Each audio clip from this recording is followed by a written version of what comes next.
Madame, Monsieur, bonsoir. Et c'est l'actu pour les 4 prochaines semaines, la Coupe du Monde de football. Pour la première fois de son histoire, le rendez-vous mondial du ballon rond se déroule dans un pays arabe. Du 20 novembre au 18 décembre, les yeux du monde entier sont rivés sur le Qatar. Et peut-être c'est de circonstance. Le football rime souvent avec gros sous, dit-on. Le Qatar estime en tout cas que l'organisation de la Coupe du Monde pourrait faire entrer 17 milliards de dollars dans ses caisses. Il faudrait soustraire à cela les 8 milliards dépensés pour l'organisation du mondial. Mais le budget réel déboursé par les autorités qataries pour accueillir cette Coupe du Monde est au-delà de ces chiffres et franchit un record historique. Plus de 200 milliards de dollars entre 2012 et 2022. C'est plus que le PIB du pays hôte. Des investissements structurels pour l'essentiel, mais aussi des infrastructures sorties de terre, des moyens de transport dernier cri ou de la rénovation ou construction même de nouveaux aéroports et sans oublier la construction de plusieurs unités hôtelières. Jamais une Coupe du Monde n'aura coûté aussi cher. À titre de comparaison, le Brésil, pour sa Coupe de 2014, avait déboursé l'équivalent des dépenses en construction d'hôtels au Qatar, soit 15 milliards de dollars. Alors, quid ? Eh bien, des retombées directes et indirectes de cet événement. En 2018, par exemple, avec 3,5 milliards d'audience télévisuelle mondiale, ça, c'était pour 2018. Alors, l'Émirat va certainement profiter en 2022 d'une médiatisation massive de ce méga-événement. Comment celle-ci pourrait-elle contribuer concrètement au rayonnement international du Qatar? Mais ça, c'est difficilement chiffrable. J'accueille en tout cas pour le débat de ce soir 2 experts qui se joignent à nous via Zoom depuis Paris. D'abord Vincent Chaudel, président de l'Observatoire du sport business. Bonsoir Vincent Chaudel, merci de vous joindre à nous. Bonsoir. Et j'ai également le plaisir d'accueillir toujours par Zoom depuis Paris mon confrère Anas Bakhar, journaliste sportif au Foot Mercato. Bonsoir Anas Bakhar et merci de vous joindre à Question d'actu ce soir. Bonsoir Khadija et merci pour l'invitation en tout cas. Alors messieurs, c'est une émission d'actualité. L'actualité, c'est ces 2 matchs. D'abord, un commentaire sur ce nul entre la Tunisie et le Danemark. Je commencerai par vous, Anas Bakhar. Ce match-là, quand on ne sait pas gagner un match, au moins il faudra ne pas le perdre. C'est ce qu'a fait la Tunisie tout à l'heure face à un Danemark qui a été très dangereux offensivement. La Tunisie aussi a su se créer des occasions. Mais on a vu une équipe tunisienne vraiment qui a bataillé pour aller chercher un score malgré tout, malgré une équipe du Danemark qui a battu plusieurs grandes équipes avant de participer à cette Coupe du Monde, notamment l'équipe de France en septembre dernier. Donc c'est un bon résultat pour la Tunisie. Ça leur permet aussi de se frotter à une meilleure nation parce que justement ils joueront l'Australie au 2e match qui sera à un calibre inférieur que les Danois. Mais ça sera déjà un test très important pour les hommes de Jalel Kadri pour essayer de se calibrer dans cette compétition et pourquoi pas aller chercher quelques points. Déjà le premier face aux Danois et pourquoi pas aller chercher les trois autres face à l'Australie. Peut-on se fier encore au calibre si on regarde le résultat du match Arabie Saoudite, Argentine? Ce qui est bien, c'est que c'est la magie de la Coupe du Monde et tant mieux justement qu'on ait des résultats comme cela qui viennent un peu chambouler la hiérarchie de cette compétition. Nous qui voyons, et en tout cas même plusieurs journalistes voyaient l'Argentine une des grandes favorites de cette Coupe du Monde, se faire bousculer par une Arabie Saoudite joueuse qui n'a pas démérité ce résultat. Petite mention spéciale notamment à Hervé Renard, justement ancien sélectionneur des Lions de l'Atlas et qui aujourd'hui dirige l'Arabie Saoudite, qui a fait un grand travail depuis un peu plus de 3 ans. Et aujourd'hui, aller chercher une victoire face au coéquipier de Lionel Messi, ça n'est pas rien. Et c'est très important pour eux pour aller bousculer là aussi les pronostics de cette poule D. On rappelle aussi qu'il y a le Mexique et la Pologne. Il y aura une équipe d'Arabie Saoudite là aussi qui a su être efficace sur ces occasions et aller bien défendre, surtout bien défendre parce que c'était important face à une armada offensive argentine très très imposante mais qui n'a pas su se montrer imposante en tout cas lors de ce match face à l'Arabie Saoudite. Et en espérant que cet exploit soit réitéré par le Maroc demain face à la Croatie. Inch'Allah, on le souhaite tous. 37 millions de Marocains le souhaitent en tout cas de tout cœur. Un commentaire, Vincent Chaudel, sur ces 2 matchs de la journée. Et la grosse surprise, bien sûr, de l'Arabie Saoudite. Je commencerai d'abord par la Tunisie, qui est Mm. plutôt un résultat qui est favorable à l'équipe de France, parce que, favorable, si l'équipe de France confirme ce soir face à l'Australie, c'est ce qu'on souhaite, nous, en tout cas, depuis Paris. On pourra à ce moment-là saluer le talent des Tunisiens et espérer aussi confirmer contre le Danemark nous-mêmes. Par rapport à l'Arabie Saoudite, je pense que c'est l'illustration. Alors, on a toujours le lieu commun de dire qu'il n'y a plus de petites équipes. Ce qui est sûr, c'est qu'il y a du talent à peu près partout dans le monde, et ça, c'est une très bonne chose. Mais le vrai sujet, c'est que l'Arabie Saoudite a disposé de temps de préparation, et Hervé Renard a très bien travaillé. Et on se rend compte que les grandes sélections aujourd'hui, de par un calendrier inversé avec un calendrier donc de la Coupe du Monde en plein hiver, fait que tous les championnats et les compétitions comme la Ligue des Champions ont été ramassés dans un temps très court, et que les sélections n'ont quasiment pas eu de temps de préparation, quasiment pas de match de préparation.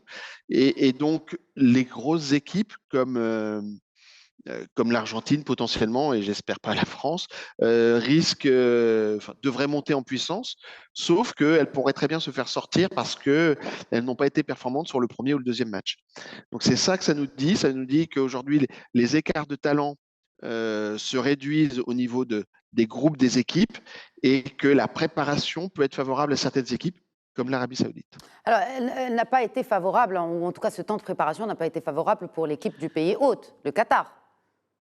Bien sûr, mais il faut quand même se rappeler que quand on parle du Qatar, on parle d'un pays de 300 000 habitants.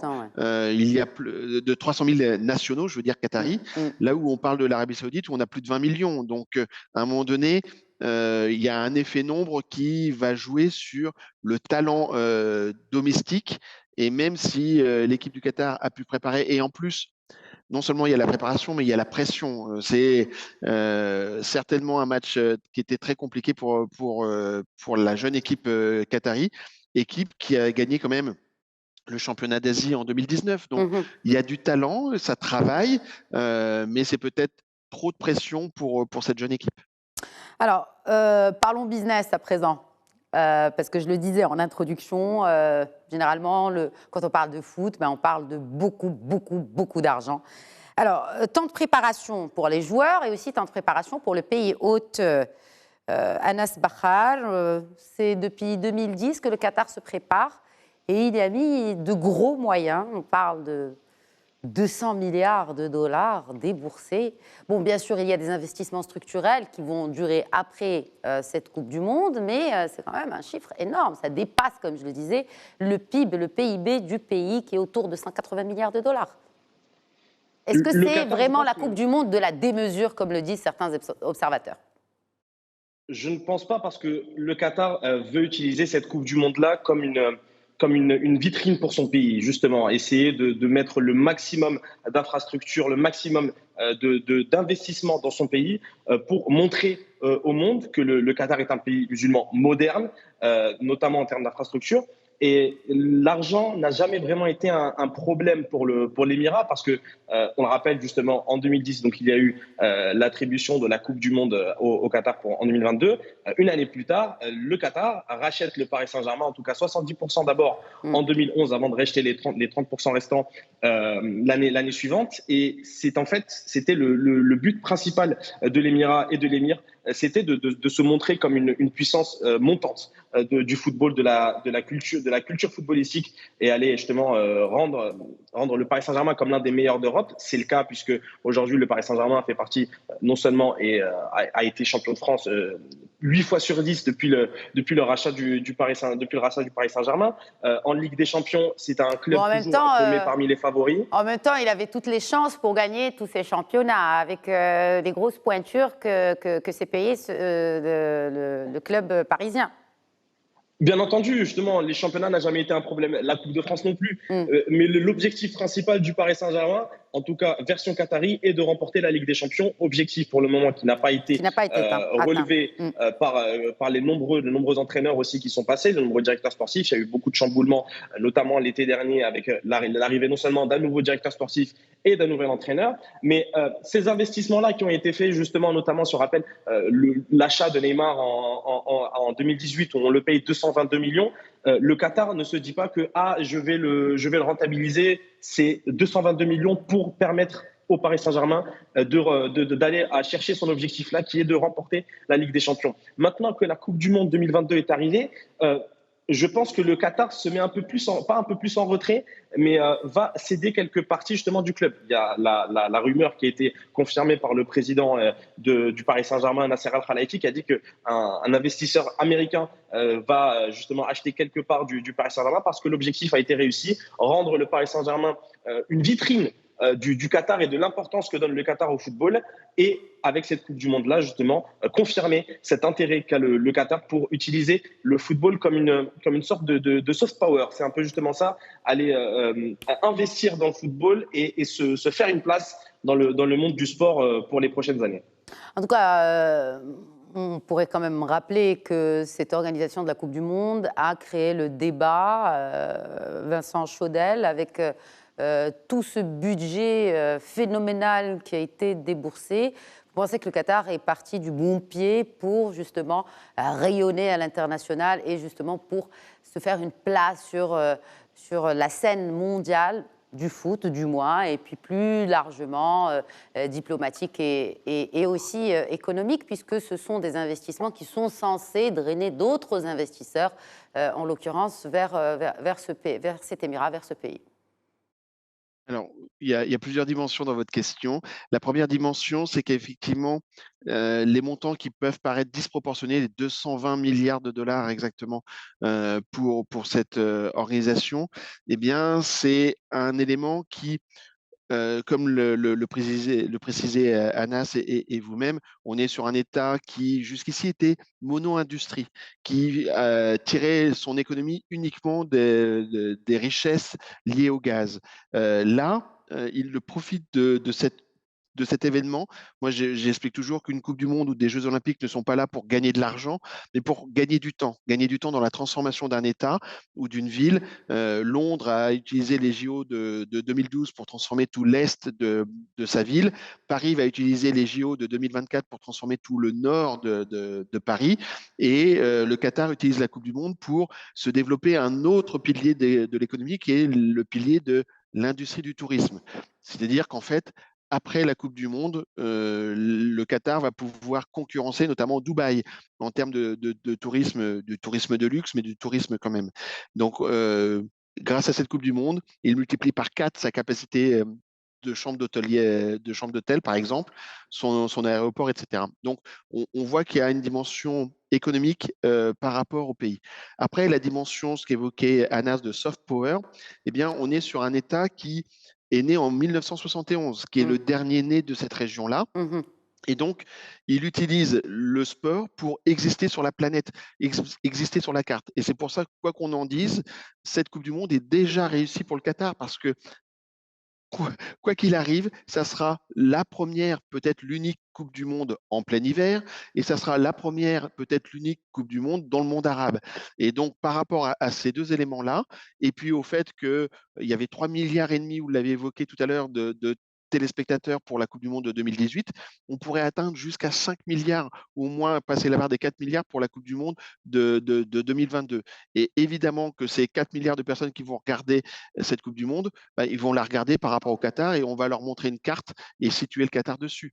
Donc à ce niveau-là, c'est gagné déjà pour le Qatar, cette Coupe du Monde.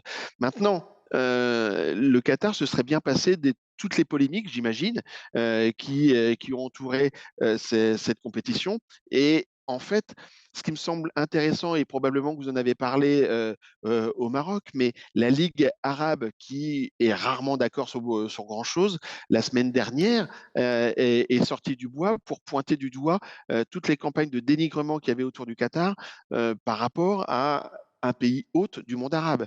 Et donc, moi, je ne cesse de dire quand j'interviens sur ce genre de sujet que le Qatar est critiquable, il y a de vrais sujets, de vrais problèmes, mais pour autant, il faut qu'on fasse attention à la façon dont on pointe les problèmes du doigt et de la façon dont on essaye de les faire évoluer. Et il y a matière à travailler à ce niveau-là. En gros, on ne table pas vraiment sur des retombées économiques pures et dures, enfin, en tout cas comme l'ont fait d'autres pays. Est-ce que c'est parce que aussi le Qatar n'a pas réellement besoin de cet argent? Exactement, c'est-à-dire, mais même sur la notion de retombée économique, c'est toujours des sujets qui sont discutables ou discutés.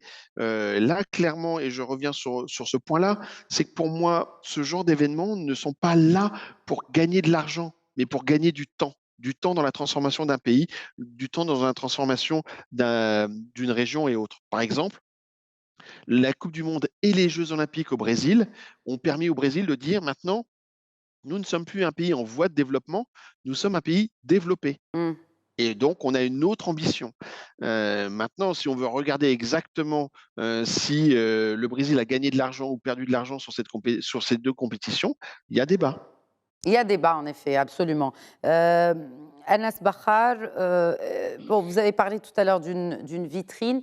Comment de tels investissements peuvent attirer des investisseurs? Dans quel sens, en fait? Est-ce qu'en construisant des hôtels et de nouvelles routes, des moyens de transport? On a vu les images, de haute technologie, un nouvel aéroport, des unités hôtelières. Est-ce que c'est suffisant pour attirer des investisseurs?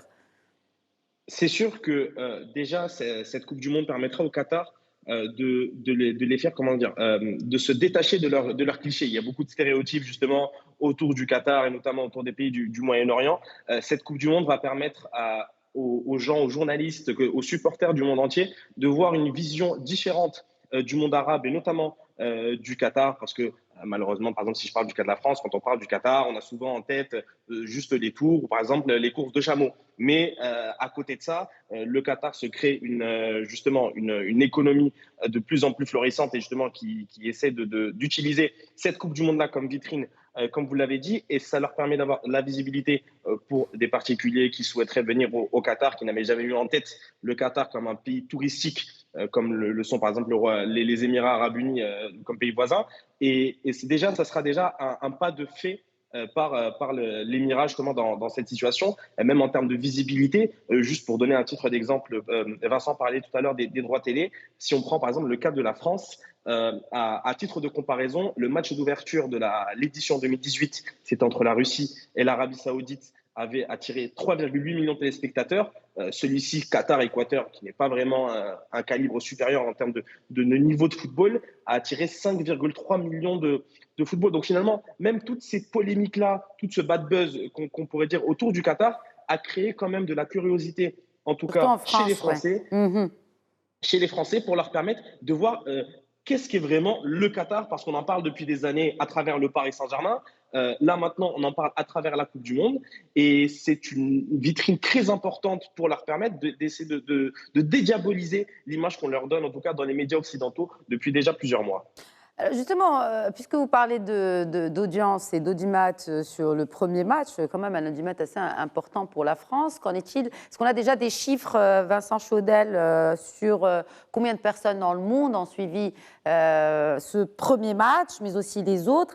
Et on parle de combien de retombées de par les droits télé de retransmission des matchs?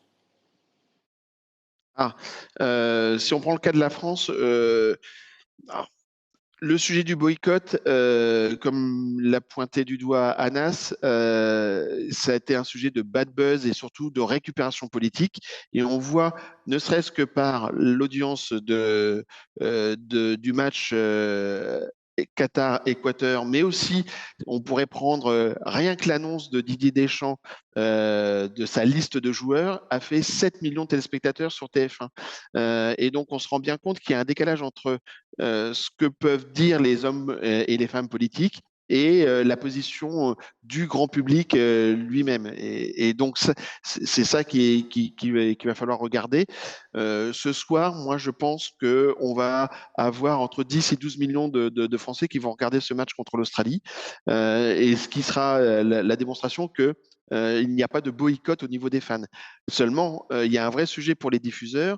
Le sujet des diffuseurs, c'est que les annonceurs, de par toutes ces polémiques, ont été plus que prudents et ils ont très peu investi en amont. Et donc, TF1 et beIN Sport dans une moindre mesure, parce que beIN Sport, c'est de la télé payante, mais TF1 en particulier, son équilibre économique sur l'opération va dépendre grandement de la performance de l'équipe de France sur cette compétition. Maintenant, au-delà de la France, si on veut regarder les audiences, ce que j'évoquais tout à l'heure, 3,5 milliards, c'était le nombre de téléspectateurs par rapport à la Coupe du Monde en Russie. La FIFA parle de 5 milliards. Moi, je pense que déjà, si elle dépasse la barre des 4 milliards, ça sera très bien. Mais ça va être un succès important. Si on regarde l'ensemble des populations des 32 pays concernés par cette Coupe du Monde, cette Coupe du Monde concerne 1,6 milliard d'habitants sur la Terre. C'est déjà colossal. Et donc, avoir des fans qui vont regarder en dehors de ces pays-là, il y en aura bien évidemment. Une Coupe du Monde, une finale, ça peut faire plus de 500 millions de téléspectateurs à un instant T. Voilà les grands chiffres que l'on peut donner. Alors que gagne la FIFA? Ah, la FIFA, elle a, c'est la grande gagnante de l'histoire, bien évidemment, parce que le chiffre d'affaires de la FIFA sur cette Coupe du Monde, c'est 6,4 milliards. Mais samedi, dans son point presse, Gianni Infantino a annoncé que sur le cycle de 4 ans, la FIFA mettait à la banque plus de 7,5 milliards de dollars. C'est quelque chose, c'est un record, c'est colossal. Sur cette partie-là, elle va dégager une enveloppe de 440 millions de dollars en prize money, c'est-à-dire en prime reversée aux équipes participantes. Et sur cette prime-là, sur cette enveloppe-là, c'est le montant que Amnesty International souhaiterait voir mis dans un fonds pour indemniser toutes les victimes liées à cette Coupe du Monde. Et je pense que si Amnesty International n'a pas souhaité le boycott, je pense que le sujet de créer un fonds d'indemnisation est le bon sujet. Et sur les 7,5 milliards que la FIFA a été capable de générer en termes de contrats, je pense que elle serait bien inspirée d'abonder à ce fonds. Un commentaire, Anas, surtout que ces 7,5 milliards ont été engrangés sur 4 ans. Corrigez-moi si je me trompe. Donc c'est entre 2018 et 2022. C'est sûr que oui, bien sûr. Justement, si on parle des droits télé, c'est que c'est quelque chose qui apporte beaucoup, qui a apporté déjà beaucoup à la FIFA, comme l'a dit justement, plus de 6 milliards d'euros qui ont été engrangés sur les droits télé qu'a perçu la Russie pendant cette Coupe du Monde. Ça le sera tout autant, si ce n'est plus, je pense, pour cette édition qatari, parce qu'on le rappelle, cette curiosité va apporter beaucoup plus de monde que d'habitude. Justement, il y aura d'abord les passionnés de football qui voudront visionner justement cette Coupe du Monde pour suivre leur nation ou suivre des équipes justement qu'ils aimeraient suivre. Et au-delà de ça, je pense qu'aussi les gens qui ne sont pas passionnés par le football voudront avoir ce côté curieux d'aller chercher un match notamment pour voir le Qatar. Se dire justement toute cette polémique autour du Qatar-là, et pourquoi pas aller voir comment l'équipe nationale se débrouille sur le rectangle vert. Bon, malheureusement, au match d'ouverture, ils l'ont bien vu que c'était bien plus compliqué que ce qu'ils croyaient, malgré tous les investissements qui ont été faits. Et au-delà, en plus des droits télé, je pense que c'est aussi un gros impact sur la billetterie. J'avais justement un chiffre que j'avais trouvé tout à l'heure, c'est que pour le moment, près de 3 millions de tickets ont été vendus lors de la Coupe du Monde au Qatar. C'est déjà 600 000 de plus que par rapport à l'édition 2018, je veux dire à l'instant T, donc après 2 jours de compétition. C'est déjà un record qui a été battu parce que les gens veulent aller au Qatar, non seulement par rapport au football, mais du coup par la vision moderne qu'il montre aussi. Ça a engrangé près de 7,5 milliards de dollars. C'est 1 milliard au-dessus des estimations de la FIFA avant la compétition. finalement, que ça soit en termes de droits télé ou en termes de droits de billetterie, même s'il y a eu là aussi une polémique comme quoi certaines personnes sont rentrées sans ticket parce que problème informatique du pays organisateur, ça permet quand même justement d'aller dépasser ces attentes-là. Donc, c'est déjà tout, c'est bonnement gratuit et gagnant pour la FIFA et aussi gagnant pour le Qatar qui, même s'il ne veut pas rentabiliser, même si sa priorité n'est pas de rentabiliser leurs 220 milliards injectés pour créer cette Coupe du Monde et sortir cette Coupe du Monde de sous terre. Parce qu'on rappelle, il y a même Lusail, par exemple, la ville qui va organiser la finale de la Coupe du Monde au Qatar, n'existait pas. N'existait pas, voilà, en bah 2010. Oui. Exactement. Elle est sortie de terre, comme tout on l'a dit, bonnement. en unité hôtelière, en transport, en stade aussi. Donc avec le Lusail Stadium qui va organiser la finale. Et c'est toute cette émergence très rapide du côté du Qatar qui amène beaucoup plus de curiosité du côté des supporters étrangers. Alors, c'est intéressant parce que maintenant, il y a aussi le e-sport qui s'associe un peu à cette Coupe du Monde et qui engrange aussi des milliards, pour ne citer que le jeu FIFA, qui engrange aussi de l'argent pour la FIFA. Comment cela se fait-il, en fait, qu'un jeu vidéo puisse avoir autant de succès pendant que des matchs réels sont joués sur des terrains au Qatar? C'est d'abord grâce à l'avènement du streaming, notamment des plateformes comme YouTube, comme Twitch, avec tous les YouTubeurs, les créateurs de contenu qui ont commencé dès le départ, c'était fin des années 2000, début des années 2010, à créer des vidéos avec du gameplay, donc avec des vidéos où ils se montrent en train de jouer. Et tout cela, ça a créé d'abord de l'engouement chez les passionnés justement d'e-sport qui commençaient à suivre un peu plus. Et ce développement-là a aussi permis la création d'événements, comme par exemple aujourd'hui on peut parler en France de la Paris Games Week qui prend beaucoup plus d'ampleur, de plus en plus d'ampleur aujourd'hui, beaucoup d'événements aussi d'affrontements entre équipes d'e-sport qui sont réalisés dans des enceintes, dans des enceintes gigantesques, notamment à Bercy où il y a plus de 20-30 000 spectateurs à chaque événement. Le dernier en date, ça n'est pas justement un match d'e-sport, mais c'était un match de football entre des streamers français et espagnols qui avait été organisé dans le sud-ouest de Paris, qui avait attiré déjà plus de 20 000 spectateurs, dans le stade Jean-Bouin. Justement, l'organisateur en parlait, il a dû investir plus d'1 million, à peu près 1 million d'euros justement pour organiser cet événement-là. Et c'est ce genre d'événement qui leur permet d'avoir de la visibilité.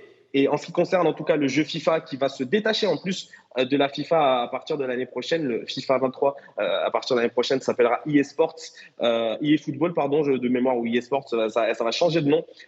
Donc il y a aussi cet avènement-là. Je pense que même le jeu en lui-même veut se détacher de la FIFA, etc. pour commencer à se développer encore plus, et notamment, si on parle là également du jeu FIFA, il y a un mode Coupe du Monde dans le jeu, donc ça permet là aussi aux passionnés d'utiliser leur équipe favorite pour essayer de les amener au plus loin dans cette compétition. Alors, parce que, et puisqu'on parle chiffres et on parle argent, il y a un gros pactole qui attend les finalistes, en tout cas le vainqueur de cette Coupe du Monde, 22e édition, devrait recevoir 42 millions de dollars. C'est 4 millions de dollars de plus par rapport au dernier mondial de 2018. Donc en fait, c'est vraiment la Coupe du Monde de tous les records, Vincent Chaudel. Alors là, on est bien sur la Coupe du Monde de football, et pas de e-sport. Oui, mais si vous voulez commenter quelque chose justement sur le e-sport, allez-y. Oui, mais en fait, oui, mais en fait, on est sur des événements qui sont mondialisés, et donc ça permet à la FIFA de vendre cette audience mondiale. On parlait de 3,5 milliards en Russie, on va passer la barre des 4 milliards là, peut-être même aller chercher 5. Évidemment que pour des annonceurs, c'est très intéressant. Maintenant, la limite, ça va être le renouvellement des générations. Et c'est ça qui, si on fait le lien avec votre question d'avant qui est sur le e-sport, c'est pour ça que le monde du sport regarde grandement le e-sport en essayant de l'intégrer et de le capter, parce qu'il y a un sujet de renouvellement de génération. Et le fait que eSport se détache de la FIFA pour continuer à faire son jeu sans la FIFA n'est pas nécessairement bon signe pour le monde du sport. On voit bien aussi, par exemple, le CIO qui a ces Jeux Olympiques, essaye de faire les Jeux du e-sport aussi. Le monde du sport est inquiet par rapport au développement de la nouvelle génération, par rapport à tout ce qui est ce monde digital, voire virtuel. On n'est pas encore dans le sujet du métaverse, mais pour autant, la FIFA vient de lancer le FIFA World avec Roblox, dans l'univers Roblox, pour avoir son univers métaverse. Aujourd'hui, le métaverse ne répond pas encore à toutes les attentes. Le groupe Facebook, qui s'appelle désormais Meta, ouais. Est en deçà de ses objectifs à ce niveau-là. Mais il faut garder un œil dessus parce que quand vous parliez de l'e-sport, ce sont des chiffres en termes, Anas évoquait le sujet des fans qui peuvent se rendre dans des arénas, mais même au-delà des arénas, on a des économies qui se mettent en place, des équipes, des teams et des sponsors, mais aussi des salaires pour ces joueurs-là. Et c'est assez impressionnant. Donc il faut regarder ça. Maintenant, la FIFA, c'est la Coupe du Monde de football, c'est l'événement majeur en dehors des Jeux Olympiques ou en dehors du Super Bowl, qui sont des événements qui sont hors normes.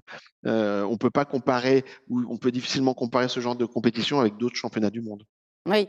Alors, on parle à présent aussi des primes qui sont distribuées aux fédérations, les changements qui ont été apportés avec cette Coupe du Monde au Qatar, Anas Bahar. Oui, bien sûr. Justement, il y a eu on est sur des records de montants concernant les primes, comme vous l'avez dit. C'est 42 millions pour le vainqueur, même pour le finaliste, malheureusement, ce sera 30 millions de dollars là aussi. Donc c'est au-delà d'un enjeu sportif, et il y a aussi bien entendu un enjeu financier à aller chercher pour ces sélections-là, même si on vient voir justement par rapport aux sélections qui peuvent aller prétendre au sacre mondial. On a des sélections qui voient ça comme un boost financier, mais pas vraiment comme une aide, une grande aide justement au développement de leur football, parce que ce sont quand même des grosses structures. Si on parle notamment de l'équipe du Brésil, de l'équipe de France, contrairement peut-être à des sélections plus modestes qui verraient ça comme un gros boost pour le mondial et essayer d'investir ce montant-là dans leur football national. C'est sûr que là aussi, justement, c'est un enjeu supplémentaire pour les joueurs, au-delà de l'enjeu patriotique, d'aller représenter sa nation pour aller au plus haut dans cette compétition. Et oui, je pense aussi que c'est l'objectif aussi de la FIFA d'ajouter inconsciemment ou consciemment plus de compétitivité dans ces genres de matchs-là pour amener les joueurs à se donner au maximum, malgré le début de saison qui a été très compliqué pour eux, parce qu'on le rappelle, il y a eu plusieurs joueurs qui n'ont pas pu participer à cette Coupe du Monde sur blessure. On pense notamment au Ballon d'Or 2022, Karim Benzema, même à son dauphin Sadio Mané, qui ne pourrait pas représenter la France et le Sénégal respectivement. Mais on l'a vu sur des matchs comme par exemple entre la Tunisie et le Danemark, qu'il y a au-delà d'un aspect physique, c'est qu'il y a vraiment un aspect d'aller au combat pour représenter tout un pays. Et on oublie totalement justement cet aspect de je ne dois pas me blesser, je dois faire attention à ma condition physique pour espérer jouer le reste de la compétition. Justement, vous parlez de blessures. Toujours avec vous, Anas Bahar, est-ce que vous pensez qu'avec les blessures qui, pour certaines, sont survenues la veille du coup d'envoi de cette Coupe du Monde, pour citer l'exemple de Karim Benzema, mais le Maroc n'a pas échappé à cette malédiction puisque 2 joueurs ont été blessés. Est-ce que vous pensez que ça risque de changer la donne pour les 2 pays, pour le Maroc et la France? Alors, pour la France, je dirais que oui et non, parce que la France perd un de ses atouts offensifs les plus importants sur ces dernières années. Son retour en équipe de France, justement, il y a 2 ans, a fait du bien à l'équipe de France, même si ça ne leur a pas permis d'aller chercher l'Euro 2021 avec cette élimination au tir au but face à la Suisse. Ils ont quand même remporté la Ligue des Nations derrière, donc c'est quand même un palmarès, un trophée à ajouter au palmarès, mais dans l'inquiétude qu'avaient les supporters de l'équipe de France par rapport au niveau récent de cette équipe de France, parce que faut rappeler aussi, Didier Deschamps a dû faire non seulement avec la blessure de Karim Benzema, donc la veille du match d'ouverture, il y a eu aussi les forfaits de N'Golo Kanté, de Paul Pogba, Mike Maignan aussi en gardien de but, donc c'est vraiment un groupe remanié avec plusieurs jeunes joueurs justement qui ont été ajoutés, Matteo Guendouzi, Youssouf Fofana, pour essayer de garder cette même qualité de jeu. Mais non aussi parce qu'on le rappelle, il y a 4 ans, l'équipe de France a gagné sans Karim Benzema, avec un trio offensif notamment composé d'Olivier Giroud, Antoine Griezmann et Kylian Mbappé, qui a réussi justement à se montrer. Giroud un peu moins parce qu'il n'a pas marqué, mais je pense que pour lui, il préfère bien loin gagner la Coupe du Monde que de marquer pendant cette Coupe du Monde-là. Le groupe est différent aussi parce que justement il y a eu plusieurs hauts et bas, notamment les défaites les défaites en Ligue des Nations qui les ont un peu plombés lors de ces dernières trêves internationales. Et pour revenir aussi sur le cas du Maroc, je pense que l'absence sur blessure d'Amin Harit est moins impactante que celle de Karim Benzema parce qu'Amin Harit n'était pas considéré ni par Vahid Halilhodžić ni par Walid Regragui qui l'a rappelé en septembre dernier comme un élément indiscutable de son 11. On le rappelle justement, le Maroc va aller dans cette Coupe du Monde avec notamment ce qui est attendu, en tout cas un trio offensif composé d'Hakim Ziyech, Youssef Enesiri et Sofiane Bouffal. Amin Harit était plutôt un joueur, un remplaçant de luxe, quelqu'un qui va ramener plus d'impact, plus de technique et plus de vitesse dans le jeu marocain en seconde période. Et c'est sûr que son absence fait beaucoup de mal, surtout qu'on sait qu'il était sur une forme, très très belle forme depuis le début de saison, qu'il aurait pu beaucoup apporter au Lion de l'Atlas. Malheureusement, il va falloir faire sans lui. Un autre joueur a pris sa place, Anas Zaroury, de Burnley en deuxième division anglaise. Il va avoir sa chance lui aussi de se montrer. Il a déjà montré quelques bonnes choses lors de la victoire en amical face à la Géorgie il y a quelques jours. Et on lui espère un aussi beau destin que l'ensemble des joueurs marocains. Oui, et surtout avec le public qui s'est rendu, les supporters marocains qui se sont rendus au Qatar, à Doha, pour justement soutenir le 11 national. Un mot justement sur, peut-être pas de pronostic, mais en tout cas un mot sur ces deux équipes, Vincent Chaudel. Évidemment, on espère voir les Français, mais les Marocains aussi, sortir de la phase de poule. Je pense je pense que sortir de la phase de poule pour le Maroc serait déjà une réussite de cette Coupe du Monde. Et sortir de la phase de poule pour la France est une obligation de par son statut. De là à ce qu'elle gagne, je ne sais pas, mais le match de ce soir va être important. Je dis pas que en fonction du résultat, on ira loin ou pas, mais vaudrait mieux quand même avoir un bon résultat ce soir. Surtout grâce, ça permettrait de capitaliser sur le match nul de la Tunisie contre le Danemark. Ça serait une très bonne chose. Je voudrais juste terminer avec vous, Vincent Chaudel, puisqu'on parle de sport business, il y a ces produits dérivés et une réelle aubaine pour les usines chinoises. C'est tout le débat qu'il y a en France actuellement avec la mascotte de Paris 2024. Oui, évidemment, aujourd'hui, le savoir-faire chinois est un atout par rapport à cela. Et il pointe aussi du doigt la faiblesse de notre industrie, parce que si je prends le cas de la mascotte de Paris 2024, elle va être certes assemblée en France, mais 80% de la valeur de la mascotte viendra de Chine. Et ça, c'est embêtant. Maintenant, je ne sais pas dire si la mascotte de Qatar 2022 vient de Chine. C'est probable aussi. Maintenant, il y a d'autres choses à faire. Quand on parle de produits dérivés, ce qui me semble intéressant, c'est que désormais, il y a de plus en plus de produits dérivés digitaux. Ce qu'on appelle le NFT. NFT, ouais. Qui sont donc des produits digitaux qui peuvent être à la fois des vidéos ou des photos ou des produits spécifiques, permettent de créer des liens avec les fans dans le monde entier. C'est l'enjeu majeur des clubs, des ligues et probablement des fédérations comme des événements. Je n'ai pas encore fait attention sur cette Coupe du Monde, mais j'imagine que la FIFA a dû concevoir des produits NFT autour de cette Coupe du Monde. Oui, certainement, ça a été le cas. Et pas que, il y a le métaverse aussi qui a été mis à contribution pour gagner toujours plus. Anas Bahar. Oui, absolument. Pour revenir sur le cas de la FIFA, justement, dont a parlé Vincent, la FIFA, justement, qui a créé une plateforme qui s'appelle FIFA Plus Collect, sur laquelle les fans du monde entier peuvent retrouver en NFT les meilleurs moments justement de l'histoire de la compétition. On peut penser notamment à la main de Dieu de Diego Maradona face à l'Angleterre, à la tête de Zidane face au Brésil lors du sacre des Bleus en 98. Et c'est vraiment quelque chose qui s'impose de plus en plus. Et cette Coupe du Monde-là permet aux géants, entre guillemets, des NFT de se démarquer un peu plus, notamment le site Sorare, justement, Sorare qui est un site créé en France.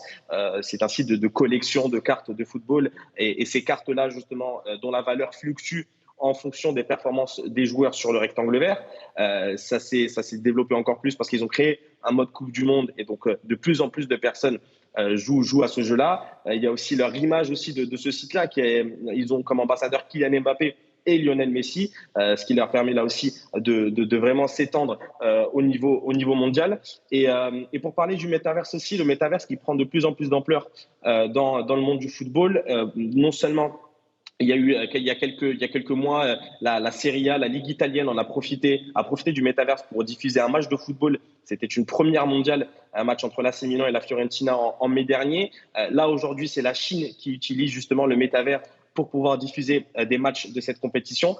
Donc, ce sont des deux aspects, la NFT et le métavers, qui prennent de plus en plus d'ampleur parce que il y a aussi l'avènement des technologies modernes, que ce soit le téléphone, l'ordinateur. Maintenant, tout le monde en a un. Donc, tout le monde a la possibilité de venir justement avoir une collection de joueurs sur Sora, avoir une collection d'images de joueurs ou d'événements, en tout cas de cette compétition. Et c'est aussi, justement, ça a été utilisé lors du Ballon d'Or, des NFT qui ont été offerts aux vainqueurs de chaque trophée, notamment Cristiano Ronaldo. Je pense qu'avec Cristiano Ronaldo, Robert Lewandowski, Karim Benzema également.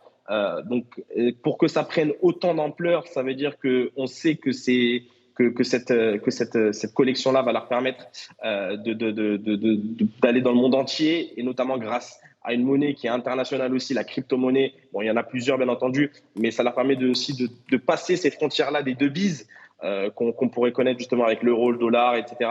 Et c'est vraiment un monde virtuel qui prend de plus en plus de place dans le monde du football. Merci beaucoup, Anas Bahar, journaliste sportif Foot Mercato. Merci d'avoir répondu à nos questions ce soir. Et merci à vous pour l'invitation. Bonne soirée à vous. Merci, et mes remerciements vont bien naturellement aussi à Vincent Chaudel, président de l'Observatoire du Business Sport ou Sport Business. Merci Vincent. Merci bien et bonne Coupe du Monde à vous. Merci. Voilà, c'est la fin de Questions d'Actu. Merci à vous pour votre fidélité à notre émission. Très bonne soirée à tous.